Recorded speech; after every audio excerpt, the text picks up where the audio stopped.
말씀, 오늘 우리에게 하나님께서 우리들에게 주신 말씀 우리 같이 마음판에 새기며 우리 나아갔으면 좋겠습니다. 지난주에도 우리들이 광고했지만 이제는 말씀 끝나고 우리들이 결단 기도하고 그리고 마침 기도 축도하고 예배를 마치는 겁니다. 앞으로는 이렇게 진행을 하니까 여러분들이 이 점을 유념해 주시기를 바라겠습니다. 자, 오늘은 약간 재밌는 이야기로 좀 말씀을 시작을 하려고 합니다. 재밌는 이야기 할 때 저는 청년들과 학생들을 늘 이렇게 의식이 갑니다. 왜냐하면 이 친구들은 보통 재밌는 거 아니면 별로 안 웃거든요. 진짜 재밌어. 한번 잘 들어봐. 학교에서 돌아온 아이가요, 엄마에게 이렇게 물었답니다. 엄마, 엄마는 미술가가 좋아요? 아니면 음악가가 좋아요? 그러자 엄마가 둘 다 좋아 라고 이렇게 얘기했대요. 그러자 아이가 웃으면서 자랑스럽게 엄마에게 성적표를 보여줍니다. 성적표에는 미술가, 음악가였다라는 겁니다. 재밌지 않아요? 준우만 웃었네. 고마워. 여러분, 이 이야기가 뭘 시사하는 걸까요? 그냥 웃자고 하는 얘기들일 수도 있지만 이 이야기 가운데는 이런 의미가 있는 겁니다.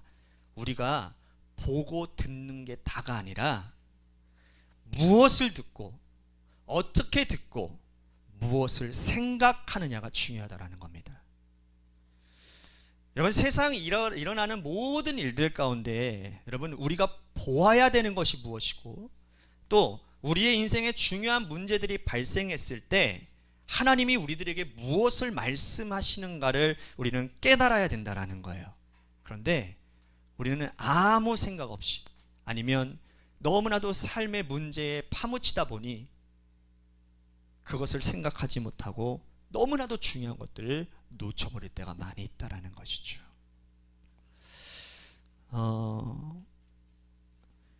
오늘 2023년을 여러분들에게 시작하면서 저는 이러한 슬로건을 여러분들에게 내걸었습니다. 따라해 볼까요? 다시 도약하는 교회, 함께 잘 사는 모두의 교회. 다시요. 다시 도약하는 교회, 함께 잘 사는 모두의 교회. 다시 우리가 도약해야 됩니다. 다시 성도들이 도약해야 됩니다. 지난 몇 년간 코로나로 인해서 많이 피폐해진 사회, 신앙의 침체를 보며 우리는 가장 근본적인 곳에서부터 새롭게 리빌딩 해야 되겠다는 생각이 들었습니다. 그래서 나온 게 뭐예요? 매일 성경, 매일 기도입니다. 그런 점에서 무너진 성벽을 재건하는 느헤미야의 이야기는 오늘 이 시점에 우리들에게 많은 것을 시사하고 있다는 거예요. 구약 성경에 보면 여러분, 동일한 시대적 배경을 가지고 있는 에스라, 느헤미야, 에스더가 성경에 보면 순서대로 나와 있습니다. 순서대로. 이 셋의 특징을 들자면 모두가 다 페르시아라고 하는 대제국과 연관되어져 있고요. 그리고 이들은 하나같이 다 민족의식을 고취시키고 있다는 겁니다. 이들의 정체성.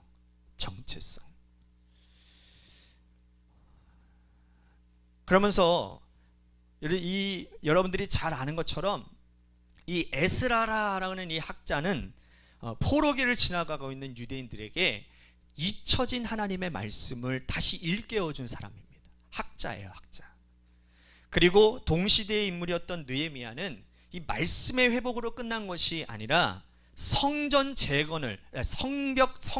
성벽을 재건함으로 신앙 회복을 꿈꾸었던 사람입니다. 아무래도 여러분들이 좀 간단하게 제가 역사적인 고찰을 여러분들에게 좀 말씀을 드려야 이 사람들이 왜 이런 일을 했는지에 대해서 좀 잘 이해가 갈 수 있을 것 같아요. 여러분들이 잘 아는 것처럼 BC 722년이면 무슨 일이 일어났냐면 북이스라엘이, 목사님 알려줬잖아요. 북이스라엘이 그렇지 아이고 잘하네, 아수르에게 멸망을 당합니다. 그죠? BC 722년경에. 그리고 BC 587년경에 남유다가 바벨론에게 멸망을 당하게 되죠. 그러면서 그때 당시에 그 바벨론 왕이었던 사람이 느부갓네살, 들어보셨나요? 느부갓네살이라고 하는 왕이 이스라엘에 있는 모든 사람들을 어떻게 하느냐, 1차, 2차를 통해서 다 포로로 잡아갑니다. 포로로 데리고 간단 말이에요. 그러면서 그 유대인들을 아주 학대하기 시작합니다. 그리고 예루살렘을 멸망시켜버립니다. 성전도 불태워버리고, 그리고 성벽도 헐고 성문도 완전히 다 박살내버려요. 그리고는 얼마 지나지 않자 이 바벨론이 페르시아라고 하는 대제국에 의해서 멸망당하고, 페르시아의 고레스 왕이 칙령을 내리는데, 어떤 칙령을 내리느냐, 이스라엘 백성들이 자기 고향 땅으로 돌아가도록 귀양 조치를 해줍니다. 하지만 이스라엘 백성들이 부푼 꿈을 안고서 고향에 도착했을 때에 그들에게 엄청난 절망감이 찾아왔어요. 그것을 보았을 때 그 고향 땅은 너무나도 황폐해진 땅이에요. 아무것도 없는 땅입니다. 그러니 돈이 있습니까? 뭐가 있습니까? 그들에게 찾아온 건 절망감인 거예요. 이 땅을 어떻게 다시 회복시킬 수 있느냐라는 거예요. 여러분, 성벽이 없다고 생각을 해보세요. 성이 없다라고 생각을 해보세요. 얼마나 불안하겠습니까? 매 순간순간 약탈을 당하는 거예요. 이방 민족들에게 의해서 공격당하고 약탈당하고 침탈당하고, 성전이 없어서 예배드릴 곳이 없어서 그들의 신앙생활이 점점 무너지고 신앙교육도 없어져 버리는 그러한 상황 가운데 놓여지게 되었다라는 겁니다. 느헤미야 1장은 그가 고향으로부터 온 소식을 들었던 이야기를 이렇게 전하고 있습니다. 자, 3절, 1장 3절 말씀 제가 읽겠습니다. 그들이 내게 이르되 사로잡힘을 면하고 남아있는 자들이 그 지방 거기에서 큰 환난을 당하고 능욕을 받으며 예루살렘 성은 허물어지고 성문들은 불탔다 하는지라. 자, 그러면 느헤미야는 어떤 사람이었느냐? 자, 오늘 본문 1절 말씀 보십시오. 하가랴의 아들 느헤미야의 말이라. 아닥사스다 왕 제20년 기슬르월에 내가 수산궁에 있는데. 여러분, 수산하면 생각나는 사람 있나요? 수산궁, 수산. 예, 그렇죠. 바로 모르드게와 에스더죠. 이 모르드게와 에스더가 수산에 살고 있었던 이스라엘 사람들입니다. 이 사람들은 굉장히 높은 고위의 직위에 있었죠. 에스더는 특히 왕비였습니다. 왕비. 잘 아시는 것처럼 에스더는 이 페르시아의 아하수에로의 왕의 왕비였고, 그리고 그러면 당연히 에스더와 느헤미야는 어떻게 할까요? 서로 아는 관계일 수 있겠지요. 하지만 느헤미야는 그 다음의 왕인 아닥사스다의 신하가 됩니다. 성경에 보면 이 아닥사스다라고 하는 사람은 이미 에스라에게 많은 돈을 주어서 그를 고향 예루살렘으로 보내주면서 예루살렘을 회복해 줄 것을 후원해 준 이방 왕이지만 굉장히 선한 왕이었습니다. 에스라는 하나님의 말씀을 복원하는 데는 관심을 가졌지만 성벽을 재건하는 일에는 관심이 없었던 거예요. 그래서 13년이라는 시간을 지나갔고 느헤미야라고 하는 사람이 나타나게 되는데, 이 느헤미야는 어떠한 사람이냐면 왕이 먹는 술을 관장하는 사람입니다. 여러분, 그 옛날에 그 요셉의 이야기 기억나시나요? 요셉이 감옥에 갇혔을 때 요셉에게서 두 사람이 왔죠? 어떤 사람이었습니까? 떡 맡은 관원장과 술 맡은 관원장. 야, 뭐 떡, 술 들어가니까 되게 하찮아 보이죠? 그런데 그게 아닙니다. 그때 당시에는 술 맡은 관원장과 떡 맡은 관원장은 굉장히 높은 2인자입니다. 2인자. 왜냐하면 생각을 해보시죠. 왕이 먹는 것을 주관한다라는 것. 그때 당시에는 왕을 암살하는 일이 비일비재했다라는 거예요. 그러니 여러분, 왕이 먹는 것을 주관할 수 있는 사람이라면 어떤 사람을 뽑아야 될까요? 굉장히 신뢰가 가는 사람을 뽑아야 되는 겁니다. 정말 이 사람은 내가 믿을 만한 사람이고 정말 이 사람은 나의 생명을 맡겨도 된다라고 생각하는 사람이기 때문에 술 맡았다라고 하는 것은 그 당시에 페르시아 제국의 2인자 정도 된다라는 거예요. 느헤미야가 바로 그러한 직위에 있었던 사람입니다. 바로 그때 느헤미야가 고향으로부터 온 소식을 접하게 되는 겁니다. 어떤 소식입니까? 2절 보십시오. 내 형제들 가운데 하나인 하나니가 두어 사람과 함께 유다에서 내게 이르렀기로 내가 그 사로잡힘을 면하고 남아있는 유다와 예루살렘 사람들의 형편을 물은즉. 오늘 이 장면을 통해서 우리들은 뭘 느껴야 되는 겁니까? 느헤미야가 하나님께 쓰임받게 된 직접적인 계기가 있었다라는 거예요. 여러분, 언제 우리의 마음이 아프고 눈물이 나고 또 따뜻해지나요? 언제? 여러분들 그 KBS나 어떤 KBS 같은 보면은 인생극장 아직도 하나요? 인생극장 보셨어요? 인생극장 같은 거? 그거 보면 굉장히 감동 스토리 아닙니까? 그죠? 그거 보면 어떨 때는 막 눈물이 나기도 하고 막 안타까운 마음이 들기도 하고 저 사람들 내가 진짜 도와주고 싶다라고 하는 그런 따뜻한 마음이 여러분들 가운데 들지 않던가요? 그죠? 네, 그러한 것들을 볼 때 여러분 그런 거예요. 언제 우리의 마음이 아프고 눈물이 나고 가슴이 뜨거워지는 경험을 하는가? 우리 주변에 안타까운 사람들을 바라볼 때에 그런 게 생기는 거죠. 삶의 문제에 빠져서 허우적거리는 사람들을 바라볼 때에 그런 마음이 들기 시작하는 거예요. 여러분, 느헤미야는요 굳이 이런 말을 듣지 않고도 살아가는데 아무 문제 없는 위치에 있는 사람입니다. 별 관심 안 가져도 되는 거예요. 나라? 생각할 거 없어요. 왜? 자기가 지금 잘 먹고 잘 살고 있는데 못하러 민족들이 고통당한다는 것을 그것을 못하러 뭐 관심을 가질 수가 있겠습니까? 중요한 것은 그의 마음 가운데 조국 이스라엘과 그 형제에 대한 궁금증이 일어나게 되었다라는 겁니다. 그 마음 가운데 사명이 일어나기 시작했다라는 거예요. 오늘 말씀 1절 2절 말씀 다시 한번 보겠습니다. 하갈의 아들 느헤미야의 말이라. 아닥사스다 왕 제20년 기슬르월에 내가 수상궁에 있더니 나의 한 형제 중 하나니가 두어 사람과 함께 유다에 이르렀기로 내가 그 사로잡힘을 면하고 남아있는 유다 사람과 예루살렘 형편을 물었다라고 되어 있습니다. 자신은 페르시아에 살고 있는데 아무 문제 없는데 그곳에 남아있는 이스라엘 자신 형제들을 어떻게 살고 있는지가 궁금해서 물었다라는 거예요. 유다 사람과 이스라엘 백성들의 형편을 물었다. 이 말씀을 준비하면서 보았던 어떤 이야기를 여러분들에게 소개를 합니다. 코로나가 한창 유행일 때 일입니다. 코로나가 한창 유행일 때 막 확진자가 어마어마하게 막 확진되고 있을 때 여름이었습니다. 그날 폭염주의보가 내려지는, 그래서 정부에서는 오후 2시부터 4시까지는 그 확진 그 검사를 하지 말라, 금지하라 라고 하는 명령을 내렸다라는 겁니다.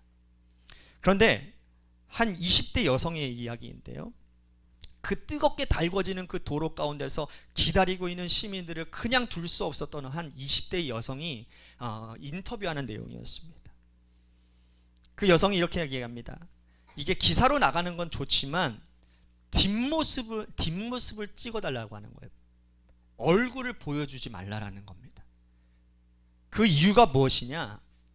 이렇게 떼양볕에 찌고 있는 그런 폭염과도 같은 그런 상황 가운데서 땀띠로 벌겋게 변한 자신의 모습을 어머니가 보면 마음이 아플 것 같다라는 거예요.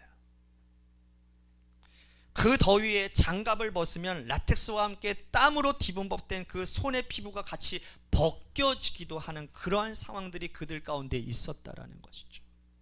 여러분, 그분들이 왜 그 일들을 하는 걸까요? 그 일 안 해도 먹고 사는데 문제 없는데 왜 그 일들을 하는 것일까요? 그 마음에 부담감이 있는 것이죠.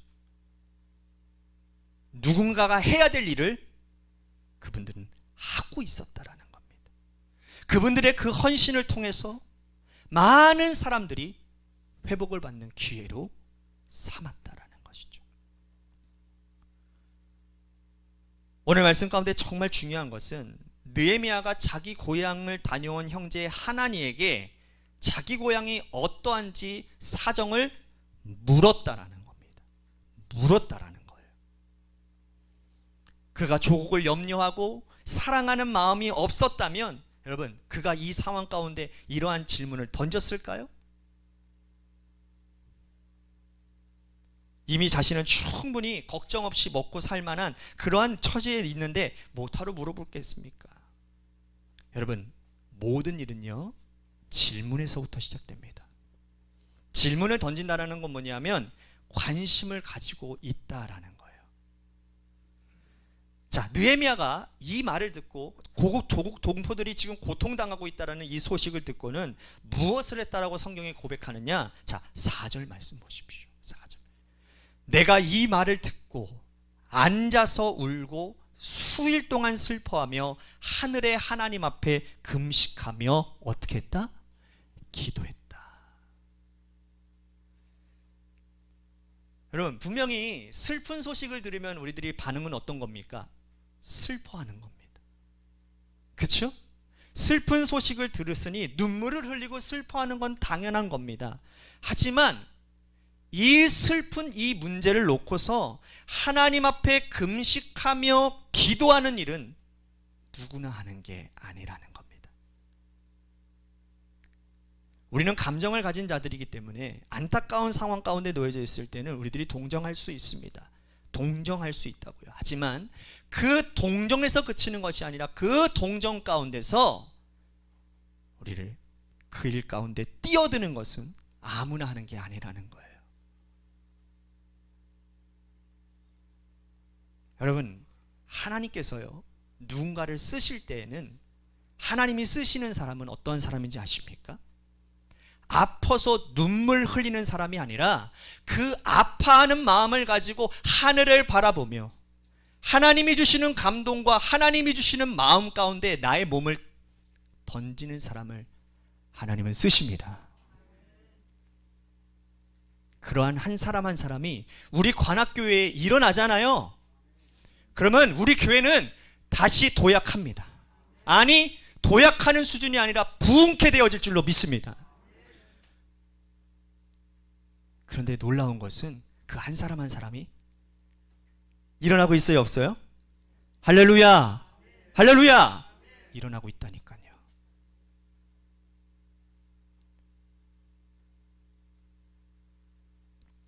저희 교회에 그런 사람 10사람만 있으면 하나님 역사하십니다. 그 10사람에 동참하실 분 손? 왜 안 들어요? 네, 동참하셔야 돼요. 이 느헤미야라고 하는 성경은 여러분 부흥과 회복을 이야기할 때마다 늘 언급되어지는 성경이기도 합니다. 또한 느헤미야의 이 말씀은 리더십을 얘기할 때도 많이 소개되어지는 책입니다. 그 위대한 부흥의 역사와 느헤미야의 사역이 일어났던 때를 성경은 이렇게 기록하고 있는데요. 3절 말씀 보십시오. 그들이 내게 이르되 사로잡힘을 면하고 남아있는 자들이 그 지방 거기에서 큰 환난을 당하고 능욕을 받으며 예루살렘 성은 허물어지고 성문들은 불탔다고 되어 있습니다. 그때부터 느헤미야는 금식하며 기도하기 시작했어요. 자신의 그 고통당하는 백성들과 회파된 성전을 바라보며 슬피 울며 기도하기 시작했습니다. 근데 그의 기도의 핵심이 뭐냐? 따라해 봅시다. 기억해 주세요. 기억해 주세요. 기억해 주세요, 주님. 예전의 그 영광을 기억해 주세요, 주님. 자신의 백성들이 당하고 있는 어려움이 무엇 때문인지를 느헤미야는 분명히 알고 있었습니다. 그들의 문제가 뭐였느냐? 자, 보십시오. 6절 하반절부터 8절까지 말씀입니다. 나와 내 아버지 집에 범죄하여 주를 향하여 크게 악을 행하여 주께서 주의 종 모세에게 명령하신 계명과 율례와 규례를 지키지 아니하였나이다. 옛적에 주께서 주의 종 모세에게 명령하여 이르시되 만일 너희가 범죄하면 내가 너희를 여러 나라 가운데 어떻게 하신다고요? 흩을 것이다. 죄를 지었기 때문에 벌받아 마땅한 민족이라는 겁니다.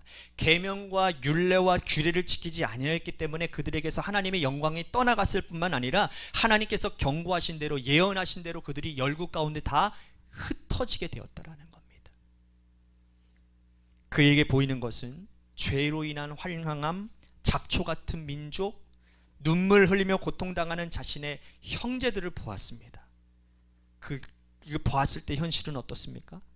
암울한 현실이죠. 암울한 현실입니다. 그리고 자신이 있는 곳은 어떤 곳입니까? 바사 왕 아닥사스다가 있는 수상궁입니다. 여러분, 느헤미야는 지금 이스라엘과 멀리 떨어져 있습니다.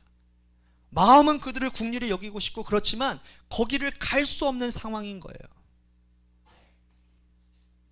그런 처지 가운데서 비극적인 소식을 접하게 됩니다. 그런데 갈 수도 없고 암울한 현상을 바라보고 있는 그런 상황 가운데서 그에게 주신 하나님의 비전의 부흥의 비전이 뭔지 아십니까? 하나님, 기억해 주세요. 9절 말씀입니다. 9절. 만일 내게로 돌아와 내 계명을 지켜 행하면 너희 쫓긴 자가 하늘 끝에 있을지라도 내가 거기서부터 그들을 어떻게 하셔요? 모아서 내 이름을 두려고 택한 곳에 어떻게 하신다고요? 돌아오게 하리라. 할렐루야. 하나님께서는 저주와 형벌에 대한 무서움만 행하시는 분이 아니라 언제든지 돌아오면, 언제든지 회복하면 축복해 주시겠다고 약속하고 계시는 거죠. 느헤미야는 이걸 바라본 겁니다. 이 비전을 바라봤어요. 하나님, 현재 범죄한 우리 백성들 이 모습, 비참한 징계의 당함을 우리는 보지 마시고 다시 돌아와 하나님이 백성이 되는 미래를 하나님 기억해 주세요. 사랑하는 여러분, 오늘 우리가 기도하는 그 비전, 부흥의 비전은 바로 이거입니다.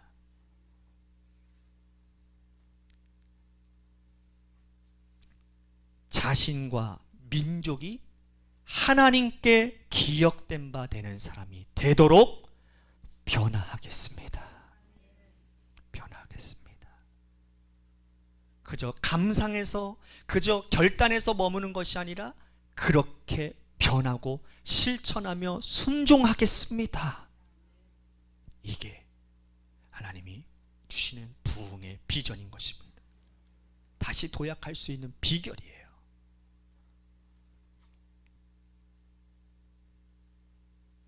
느헤미야에게는 믿음이 있었어요.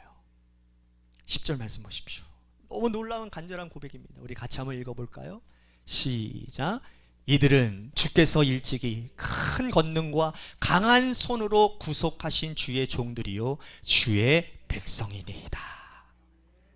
지금은 비록 죄로 인하여서 어려움 당하고 있지만, 하나님을 떠난 백성들로 살아가고 있지만 일찍이 구속하시고 택하여 주신 백성이기 때문에 회복과 부흥의 비전을 주님, 내가 바라봅니다.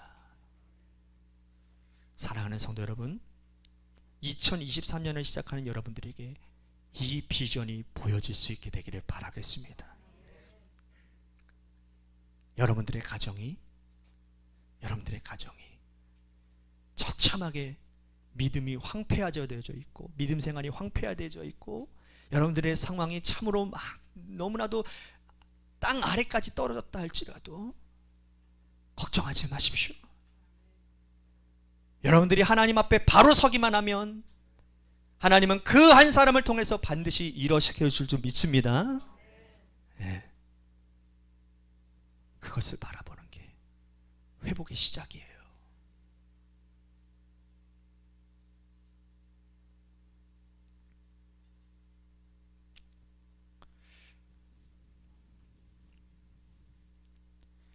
자, 그러면 여기서 아주 중요한 말씀의 포인트를 하나 또 짚고 넘어가겠습니다. 느헤미야가 이 기도를 하고 있을 때에 그의 형편이 어떠했나?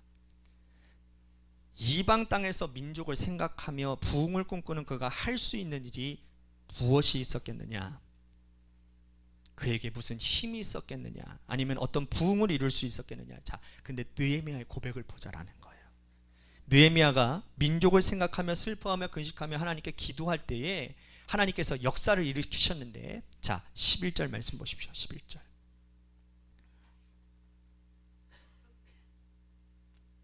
11절 다 같이 읽겠습니다. 시작. 주여 구하오니 귀를 기울이사 종의 기도와 주의 이름을 경외하리를 기뻐하는 종들의 기도를 들으시고 오늘 종이 형통하여 이 사람들 앞에서 은혜를 입게 하옵소서 하였나니 그때에 내가 왕의 술관원이 되었느니라. 자, 이게 무슨 뜻일까요?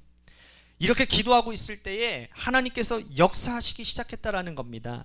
이 이방 땅에서 그의 왕의 도움을 받아서 부흥의 역사를 시작할 기회를 하나님께서 주셨다라고 지금 느헤미야가 고백하고 있는 겁니다. 정신의학자 존 화이트가 이 느헤미야의 이 리더십에 대해서 연구를 하면서 느헤미야에 대해서 이렇게 평가를 했다고 합니다. 잘 들어보십시오. 느헤미야는 하나님의 캔과 위를 믿고 있었던 사람이다. 우리 하나님은 하실 수 있습니다. 하실 겁니다. 여러분들의 가정을 회복시켜 주실 것입니다. 우리 교회를 회복시켜 주실 겁니다. 회복되어진 나와 우리 교회를 통해서 이 석수삼동을 회복시켜 주실 줄로 믿습니다. 그래서 다시 도약하는 교회가 되어 함께 잘 사는 모두의 교회가 되는 놀라운 비전이 이루어지게 될 것입니다. 이거는 하나님이 하시는 일입니다. 그렇습니다. 꼭 기억하십시오. 하나님이 하시는 일입니다. 그런데 하나님은 그 기회를 누구에게 주시는지 아십니까? 기도하는 자들에게 주십니다. 지금부터 자녀들을 위해서 열심히 기도하십시오. 남편을 위해서, 아내를 위해서 열심히 기도하십시오. 기도하는 자들에게 기회가 주어지는 거예요. 단순히 생각하면 느헤미야가 왕의 술 맡은 관원이 된 것을 개인적인 축복으로 우리는 생각할 수 있습니다. 그에게 주어진 개인적인 영광을 생각하며 어쩌면 자신의 기도를 잊어버리고 현실에 안주할 수도 있었단 말이에요. 그런데 그가 민족의 아픔을 깨닫고 기도할 때, 하나님의 은혜를 구하며 형통함을 위해 기도할 때, 이때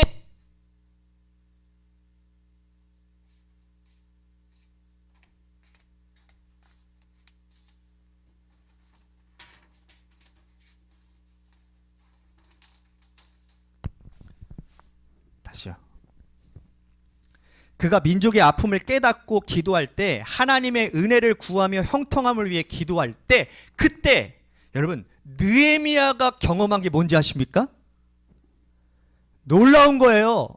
뭐냐면 하나님이 자신을 술 맡은 관원장으로 세워주신 이유를 알게 되었다는 거예요. 그가 왜 그 자리에 서 있는지에 대한 이유를 알게 되었다는 겁니다. 여러분, 요셉의 마지막 고백 아세요? 요셉이 형들에게 얘기했던 거 기억나세요? 뭐라고 말했죠? 하나님께서 나를 여기로 이끄신 것은 주님께서 온 나라를 구원하시고, 그죠? 당신들을 구원하시기 위해 하나님이 나를 여기 세우셨습니다. 사랑하는 여러분, 우리의 인생의 가장 큰 축복이 뭔지 아십니까? 우리가 지금 이 자리에 서 있는 그곳이 하나님의 복된 현장이 되는 것이 우리에게 가장 큰 축복입니다. 여러분, 아브라함에게 있어서 하나님께서 그에게 뭐가 되라고 그랬죠? 복의 근원이 되라고 말씀하셨습니다. 하나님은 한 사람을 부르셔서 하나님이 사용하실 때에는 그 사람 한 사람으로 족하는 인생이 아니라 개인의 축복이 가정의 축복이 되고, 가정의 축복이 민족의 축복이 되고, 민족의 축복이 열방의 축복이 되어지는 복의 근원으로 삼으신다라는 겁니다. 하나님은 그것을 통해서 우리를 구원하셨고, 아들 독생자 예수 그리스도까지 우리들에게 내어주시면까지 우리를 사랑하시어 우리를 구원하셨고, 그 사랑하신 그 현장 가운데 우리에게 구원의 계획을 하나님께서 허락하셨다, 그 말이라는 거죠. 나 하나 잘 먹고 잘 살자고 우리들이 신앙생활하는 것이 아니라 나 한 사람이 하나님의 복의 근원이 되어 나로 말미암아 무너진 땅이 회복되어지고 하나님의 부흥의 역사로. 그래서 하나님, 내가 밟는 모든 땅이 주님의 일하시는 현장이 되기를 원합니다.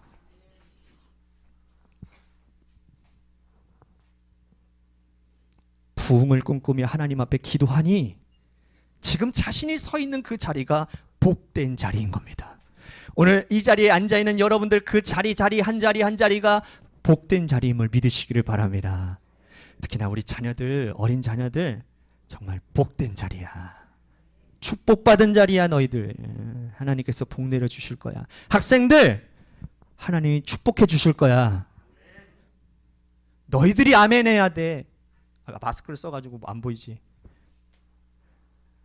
나는 우리 관악교회 학생들이 이렇게 찬양으로 이렇게 섬기고 하나님께 이렇게 쓰임받는 것이, 나는 하나님이 놀랍게 축복해 주실 거라고 저는 믿습니다. 정말입니다. 정말입니다. 좀 기쁜 표정 좀 지워줘요. 매 여기 앉아있으면, 여기 안만 앉아있으면 사람들이 왜 이렇게 다 무표정이 되는지 모르겠어요. 친구들이 다 이거 웃으면 이쁜데, 그죠? 네? 스마일. 네, 좋아요. 자, 2장에 가보면요, 설교가 좀 길죠. 죄송합니다. 2장에 가보면요, 그가 어떻게 자신의 비전을 이루고 있는지를 분명하게 드러내고 있어요. 어느 날 그가 왕 앞에 나아갔을 때 얼굴에 근심된 표정이 있는 거예요. 그를 총애한 왕이 묻습니다. 무엇 때문에 그렇게 근심하냐? 그때 느헤미야가요, 솔직하게 자신의 고향에서 일어나고 있는 일들, 비극적인 사건들을 고합니다. 여러분, 근데요, 예레미야의 심정이 어땠느냐면 두려워했다 그랬어요. 왜 그럴까요? 그도 그럴 것이, 지금 페르시아 이 문제만 해도 일이 산더미인데 얘가 지금 정신을 어디다 차리고 왜 고국을 생각하고 있냐라는 거예요. 이 인자가 왕의 입장에서 보면 어떻습니까? 괘씸한 거 아닙니까? 피지배국을 생각하면서 그 나라를 위해서 기도하고 있다니. 그러니 목숨이 왔다 갔다 거리는 그런 상황 가운데 있는 거죠. 그래서 두려웠던 거예요. 그런데 놀라운 것은요, 하나님이요, 그때 왕이 이렇게 물어요. 자, 2장 4절 말씀. 왕이 내게 이르시되, 그러면 내가 무엇을 원하느냐 하시기로, 곧 내가 하늘의 하나님께 묵도하고. 여러분, 그 자신에게 기회가 왔을 때 하나님께 기도하고 담대하게 구했어요. 자신이 그곳을 보내준 무너진 성읍을 재건해 달라고 왕에게 담대함으로 간청하는 겁니다. 어떻게 보면 황당한 요구이고 굉장히 위험한 일이거든요. 그런데 여러분, 느헤미야의 고유, 우리 하나님 정말 위대하십니다. 선하시고 역사하시는 분이십니다. 그 다음 절 보여주세요. 8절 말씀 다 같이 봉독합니다. 8절 시작. 내 하나님의 선한 손이 나를 도우심으로 왕이, 할렐루야, 부흥의 역사가 시작이 된 거예요. 하나님께 구하고 기도할 때에 하나님의 역사의 일이 일어나기 시작합니다. 왕의 마음을 움직이신 분이 누구라고요? 하나님이십니다. 도저히 우리의 힘으로 꿈쩍도 할 수 없을 것 같은 벽이 여러분들 앞에 있으십니까? 하나님의 도우심으로 움직이게 될 줄로 믿습니다. 2장 8절의 말씀을 영어 성경에는 이렇게 표현되어 있습니다. 제가 표시한 것을 제가 읽어드릴게요. The gracious hands of my God was upon me. 발음 좀 괜찮았죠? 네. 은혜로우신 하나님의 손이 나에게 다가옴으로 인하여 왕이 나의 요청을 허락했다라고 되어 있습니다. 하나님이 나를 도우셨다라는 말이 무슨 말이에요? 은혜로우신 하나님의 손이 나에게 닿았다. 이게 어떻게 일어난 일입니까? 하나님께서 나를 여기에 세우신 것이 이때를 위함인 줄을 어찌합니까? 라고 하나님 앞에 기도할 때에 하나님의 은혜로운 손이 나에게 닿고 왕의 마음을 움직여 주셨다. 여러분, 우리들에게 보이는 부흥의 놀라운 비전이 뭡니까?